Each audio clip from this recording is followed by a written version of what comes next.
for Sami Zayn's, I want to say celebration speech. He returns as the WWE champion, and this being America, comes out, I would say, certainly, being overly cocky even on entrance. He's kind of like high-fiving fans, but he's almost like it's one of those "I told you so" types of like high fives where like there's some level of insincerity there, and immediately he receives some boos here.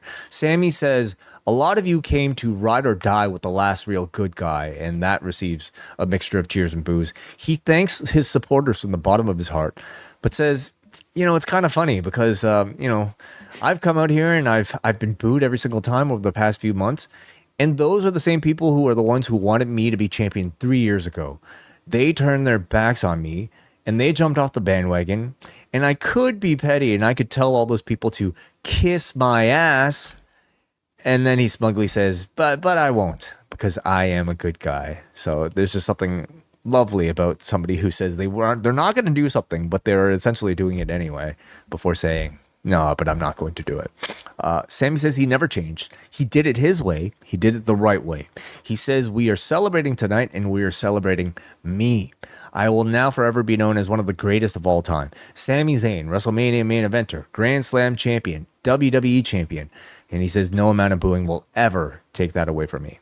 So what did you think about this opening promo? I thought it was awesome. Sammy's so great. We talked about this in the XL portion before the show, talking with Sammy's media run this week, but he's great. And I like you said, the line, and he used it again, when he said, I could be petty and tell the people that I'm not championship material to kiss my ass. And he sort of says it with a lot of snark. But I won't, hands up in the air. But I won't do that, And I just thought he did that brilliantly.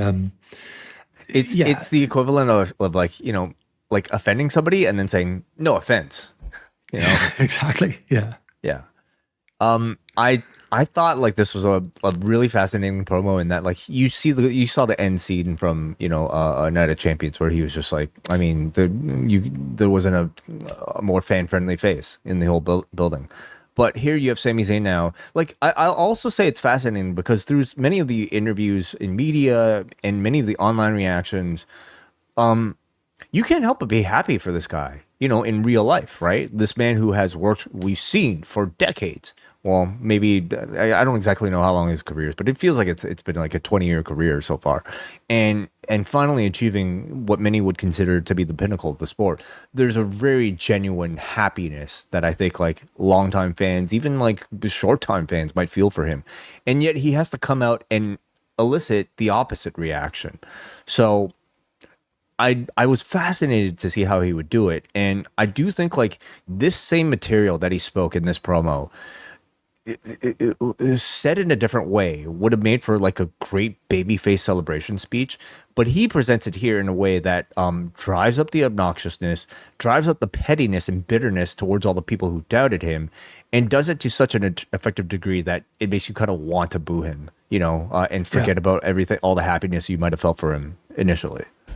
Yeah, he did a great job of in less than a week pivoting from being mobbed by the adoring crowd in Saudi to eliciting, some of you guys are assholes, but I could say that, but I'm not going to say that. I think it was just that tightrope was walked really, really effectively here. I think wrestling like really does teach you like, I don't know, how to behave and how to not do certain things if you don't want to come across like an asshole. Like after you accomplish something, what you should do is thank people. What you should not do is focus on everybody who said you couldn't do it and I guess maybe offending them. I mean, listen, there's a babyface way that I think you could do that too, but somehow it just worked here. Worked here as a very good heel promo. So he did a tremendous job here. And this is when Cody Rhodes shows up here. And I don't know about you, Neil, like I certainly heard a mixture of like cheers and boos for him. Did you feel the same? Absolutely. I felt it was a mixed reaction for Cody. Now, do you think that's directly off of losing the championship, or would he have received this anyway to this crowd? What do you think?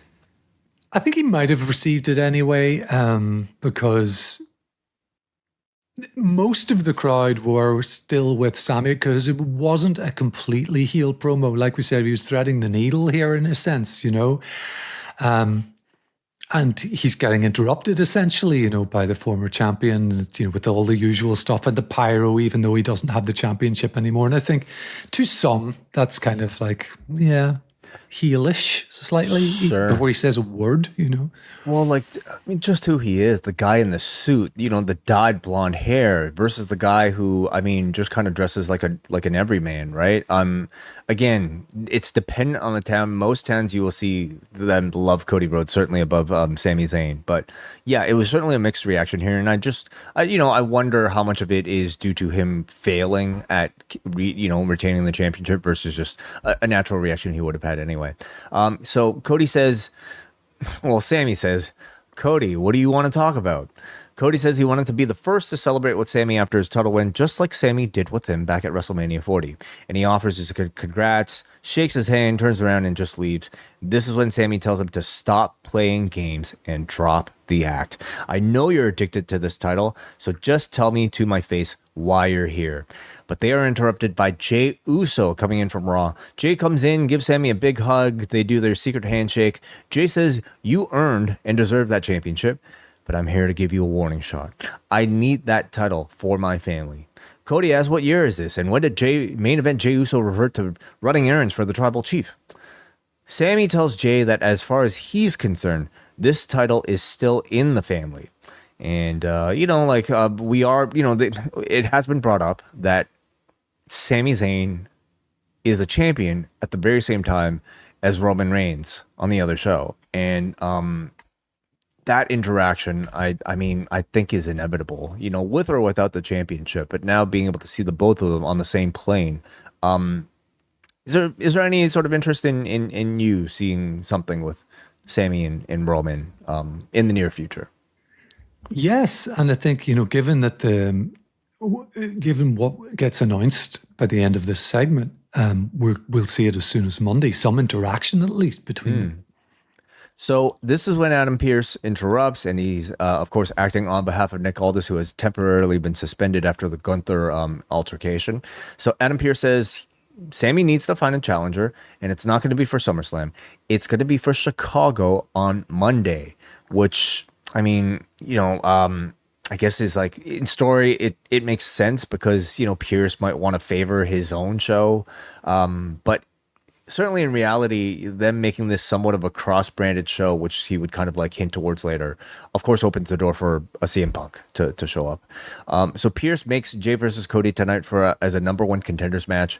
And that is it. That is our opening segment here. Any other thoughts on all this? Well, yeah, on Pearce, it feels like an asshole move from Pearce, who's generally speaking not a heel GM. We haven't really had heel GMs for a long time, and thankfully so.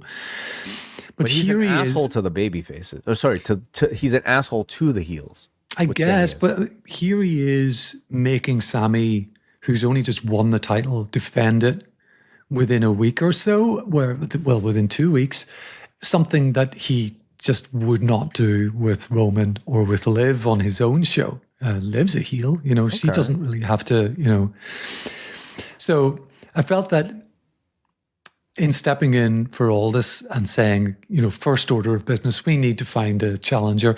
And by the way, we'll find that challenger tonight. And by the way, you'll have to face them in in storyline, at least. This is Friday, in a couple of days' time. You're right. Like, I mean, okay. So on the one hand, he appears fair in that, like, if a heel does something to deserve like mistreatment from the GM, he will give that like in the form of punishment. But Zayn didn't really do anything wrong at all to maybe warrant something like this. And we also are seeing repeatedly just the amount of like leeway he would give Roman, the amount of like almost like sort of like fear like he affords Roman that he clearly does not afford Sami Zayn. All right, so then we've got Cody versus Jey at our main event tonight for the WWE Championship opportunity on Monday in Chicago on Raw. So the match starts out, Jey delivers a suicide dive to Cody, And the announcers point out Jay favoring his ankle afterwards. As they fight to the announce table, Jay hobbles back to the ring. Cody delivers a dive, and they delivered double clotheslines in the ring to each other, taking us to a final commercial break. Uso Splash gets a 2 count. The Cody Cutter gets a 2 count. Jay Spear gets a 2 count. Jay misses another splash. Cody delivers his own spear, then delivers the crossroads as Jay again kicks out at 2. Cody then goes up for his own, I want to say, attempt at a Nuso splash, but he's met with the knees of Jay, and then Jay ends up getting a 2 count out of that. Again, knowing, I'm guessing they didn't take this show out of sequence, unless I'm mistaken, because the heat for this one was not at all what you would Non-existent. expect for Jay versus Cody Rhodes. The crowd reaction was not at all too big for even for these finishing these spots. Jay then goes for an O'Connor roll, and then seems to lose his balance as he's going for something else. By this point, like Cody, like they end up backing each other into a corner. Jay's still reaching for what looks to be maybe a crossroads or something. They just kind of like bail on the spot, go back in the Yep. middle. Cody delivers the crossroads one more time, and Cody gets the victory. So yeah, finish definitely looked to be messed up, and they, I guess, didn't attempt to do anything about it in the edit here, because this was not a good match. This was a bad match where I felt right from the lead up to the first commercial break where Cody's supposed to take a slip off the apron for Jay to do the dive to go to commercial break. And even that was awkward. And like you said, when they're trying to trade each other's moves, the Cody version of the Uso splash looked absolutely awful. And then the finish was bad as well. All compounded by the fact that the crowd were clearly fatigued by this many hours of sitting there and possibly just not really invested in what they were seeing. Agreed. Yeah, I thought this was actively bad. Yeah. Considering well, the experience of the both of them, considering the history the two of them personally share, I expected a whole lot more out of this. And yes, you do like maybe take into account a crowd that's been here for a while. But I think like two main eventers like this, two veterans like this should be expected to be able to get the crowd even after all of that, which honestly isn't even that much. Like at the accelerated pace, it's not like they're recording for 2 hours, right? At least I don't think so. So they should have done a lot better than this, right? And if they didn't, they should have at least like did something in edit. But the performance themselves was just simply not good. So this was bad. Considering the level here. So Cody Rhodes gets his a title opportunity on Monday. Do we get a title change on Monday, Neil? I think it's perfectly possible. I think by the time we get to SummerSlam, and we already know from John's reporting that at least the plan was, I'm going to put it in the past tense, for Cody and Punk to face one another, and that to be one of the marquee matches at SummerSlam. I think Cody having the belt back elevates that program. So I could absolutely see Cody winning the belt back. Whether it happens on Monday, I'm kind of skeptical that they do it that quickly. But again, the clock is ticking. It's almost the 4th of July. It's less than a month until SummerSlam. So if they're going to put the belt back on Cody, it'll have to be pretty soon. And that's somewhat of a Drew McIntyre situation all over again, where it just yo-yos off Cody and back again quite quickly. But that all said, I'm still pleased that Sami will have gotten a run. If it's longer, then great. If it's not, then he seems happy anyway. So, I think I would prefer Sami to have somewhat of a longer run and them have maybe a slightly longer storyline to do with that. And that Cody and Punk could be made to work without the belt, but my suspicion is it will be for the championship.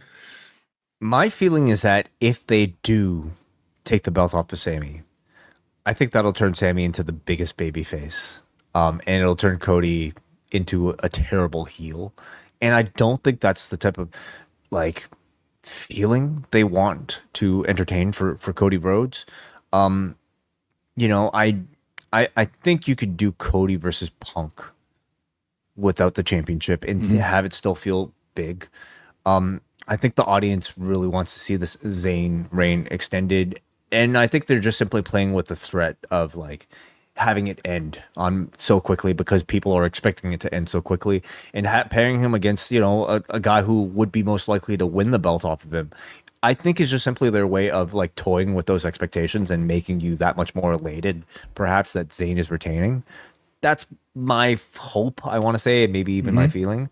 So that probably is my prediction. Like, I think Zayn retains. And I also think, like, I don't know how you get there, but Punk is going to be on the show. Cody's going to be on the show.